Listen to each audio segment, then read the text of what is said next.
Éther, transcendance, positivisme et occultisme. Tant de termes mystérieux autour desquels s'axe cette exposition. Et si la science devenait surnaturelle, qu'adviendrait sa célèbre opposition à la religion? C'est l'une des grandes questions soulevées ici. En fait, c'est beaucoup plus complexe. C'est-à-dire que la science elle-même repose sur une articulation entre le positivisme, hein, la science, et l'occultisme. Ce sont deux choses qui se sont presque co-construites.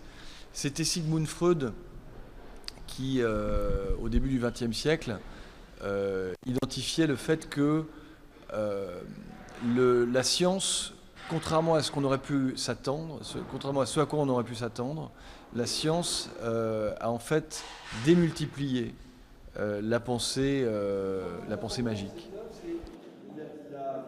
L'art autour de nouvelles technologies de la communication et plus particulièrement autour des ondes électromagnétiques.